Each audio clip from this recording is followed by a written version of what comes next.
Salam sejahtera, pembelajaran hari ini ialah membina OGIF bagi suatu set data terkumpul dan seterusnya menentukan kuartil. Baik, jadi selain daripada histogram dan poligon kegerapan, suatu lagi taburan kegerapan juga boleh dipamerkan dengan melukis lengkung kegerapan longgokan yang dikenali sebagai OGIF. Jadi apabila kegerapan longgokan suatu data diplot dan disambungkan, maka graf yang bentuk S akan terhasil. Jadi untuk graf OGIF dia ada melibatkan graf lengkung seperti yang cikgu tunjuk. Grafnya bentuk S. Okey. Baik. Jadi sekarang kita perhatikan apakah langkah-langkah untuk membina OGIF. So, langkah pertama, kita perlu tambahkan satu kelas sebelum kelas pertama dengan kegerapannya adalah sifar. Seterusnya, kita carikan sempadan atas dan kegerapan longgokan untuk setiap kelas. Okey. Baik, jadi ada dua langkah pecahan, dua langkah kecil di sini sebenarnya. Okey, seterusnya pilihlah skala yang sesuai untuk paksi mencancang mewakili kegerapan longgokan. Manakala paksi ufuk pula mewakili sempadan atas. Baik, seterusnya kita akan plotkan kegerapan longgokan dengan sempadan atas yang sempadan. Seterusnya barulah kita dapat lukis suatu lengkung yang licin yang mesti melalui setiap titik tersebut. Okey, jadi sebelum kita lukiskan graf OGIF, kita tengok dulu apa maksudnya kuartil. Baik, jadi untuk suatu set data terkumpul dengan bilangan data N, maka kuartil boleh ditentukan daripada graf OGIF, iaitu yang dikenali sebagai kuartil pertama Q1, kuartil kedua Q2 dan Q3 ialah kuartil ketiga. Di mana ketiga-tiga nilai ini ialah nilai yang sepadan masing-masing dengan kegerapan longgokan pada kedudukan N/4, N/2 dan 3N/4. Jadi apa maksudnya kuartil di sini? Maksudnya kalau kita ada graf OGIF, okey, maka kita boleh bahagikan OGIF kita kepada 4 bahagian. Jadi katakan ini nilai kegerapan ataupun jumlah data N, ya. Jadi kalau kamu boleh bagi separuh, maka ini ialah N/2. Maka nilai di sini adalah Q2. Okey, kalau kita bagi separuh lagi, N/2 akan menjadi N/4. So bacaan sini ialah Q1 dan atas ni ialah 3N/4. Iaitu 3 suku, ya. So ini ialah Q3. Okey. Baik. Jadi sekarang kita perhatikan contoh 7. Jadual kegerapan di sebelah menunjukkan maklumat kandungan garam yang terdapat dalam 60 jenis makanan. Okey, bahagian A ini kita kena bina satu OGIF untuk mewakili data tersebut. Jadi kamu rujuk kepada jadual yang diberi. Okay, so untuk membina OGIF, kita perlu binakan jadual dengan tambahkan satu selang kelas sebelum kelas pertama yang diberi supaya kita dapat kegerapan sifar. Okay, baik.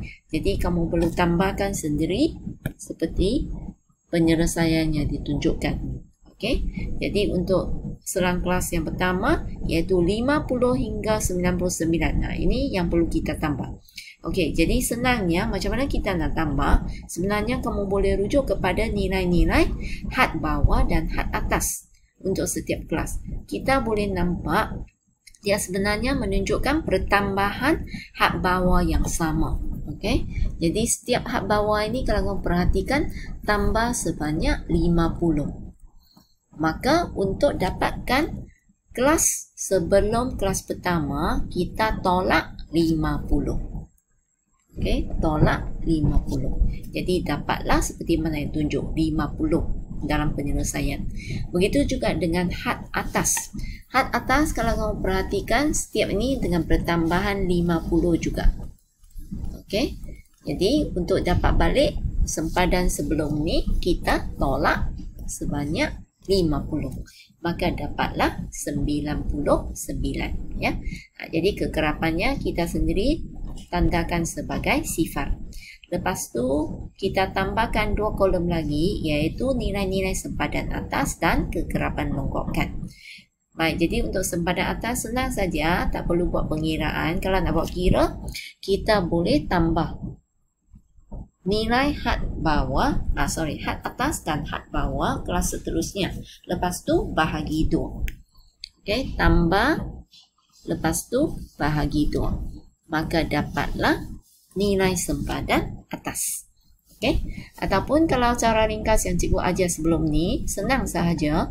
Setiap sempadan atas tak perlu buat pengiraan. Kita cuma tambah 0.5 sahaja. Rujuk kepada setiap sempadan atas pada setiap serang kelas, ya. Okey, seterusnya untuk kekerapan longgokan kita tambah sahaja. 0, okey, yang pertama sifar. Lepas tu tambah 4, dapat 4. 4 tambah 11 dapat 15. 15 tambah dengan 15 dapat 30 dan seterusnya, ya. Okey, so dia dalam bentuk zigzag lah. Dalam bentuk zigzag. Okey. Jadi sekarang cikgu padam balik. Okey, jadi dapatlah dengan lengkapnya jadual kekerapan longgokan tersebut. Seterusnya barulah kita binakan OGIF. Okey, jadi semasa bina OGIF, paksi mencancang ini kita akan catat sebagai kekerapan longgokan. Dan untuk paksi mengufuk ni, pastikan kita tandakan setiap nilai sempadan atas yang kita kenal pasti tadi. Okey, mula dengan 99.5 sehingga 399.5. Jadi semasa kita tanda, pastikan setiap ini ikut skala yang seragam. Mesti selang yang sama saiz. Okey. Jadi untuk ini, lepas tu barulah kita tandakan setiap titik ikut nilai kekerapan dan sempadan atas yang sepadan, ya. Okey, lepas tu kita sambungkan setiap titik dan lukiskan menjadi suatu lengkung yang licin. Baik, jadi semasa kita lukiskan graf OGIF ni, pas anak-anak murid sila pastikan kamu guna kertas graf untuk melukis. Seterusnya untuk bahagian B, daripada OGIF yang dibina, kita perlu tentukan kuartil pertama, median dan kuartil ketiga. Jadi untuk penentuan kuartil-kuartil ini, rujuk kepada tips yang cikgu bagi tadi, ya. Okey, jadi sekarang kita perlu rujuk kepada graf. Kamu perhatikan nilai kekerapan longgokan yang paling tinggi untuk jadual ini ialah 60, iaitu titik maksimum di sini, 60 kekerapan longgokannya.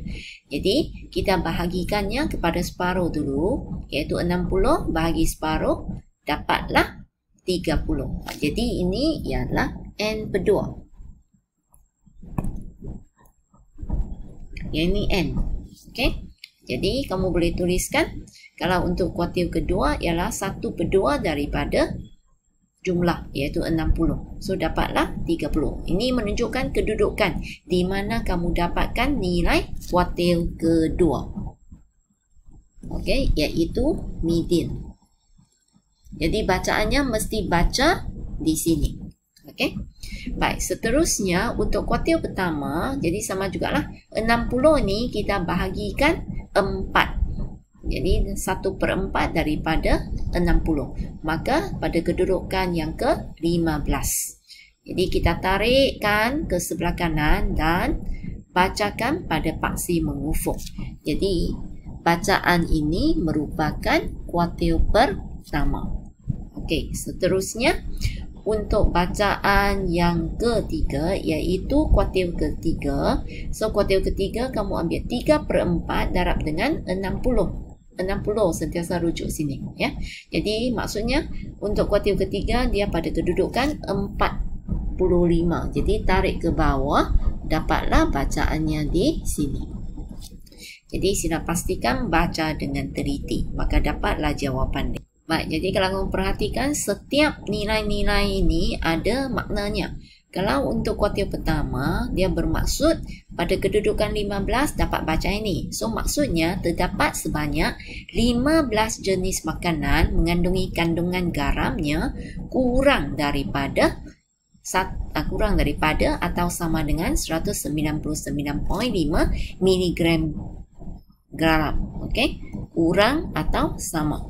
Sebab apa? Sebab pada kedudukan Q1 kamu perhatikan bacaan kita mula kumpul dari sini pada bacaan 99.5 hingga 199.5 mg garam. So maksudnya kurang ataupun sama dengan.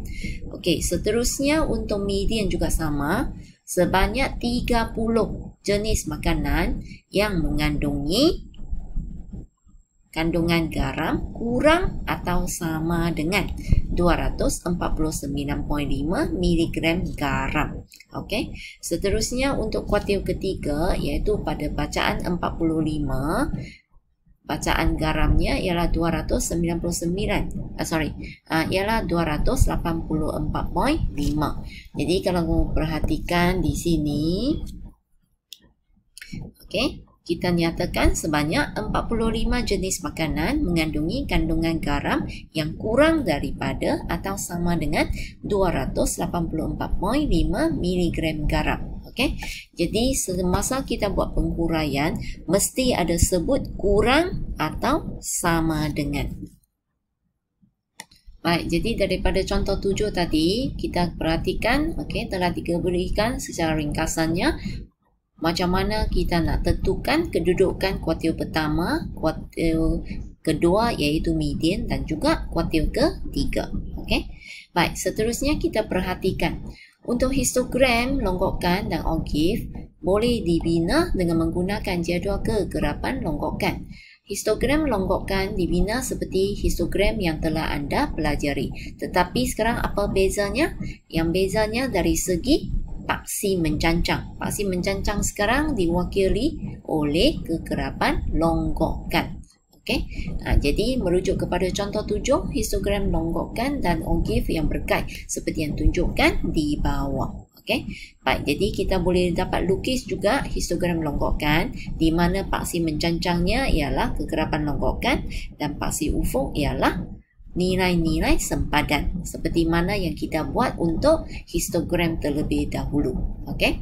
Baik. Jadi untuk dapatkan lengkungnya kita hanya perlu tandakan pada nilai-nilai sempadan seperti yang ditunjuk.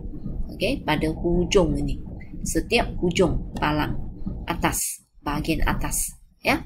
Okey, kalau poligon kegerapan tanda di tengah, tapi untuk histogram, untuk OGIF kita tanda pada hujung.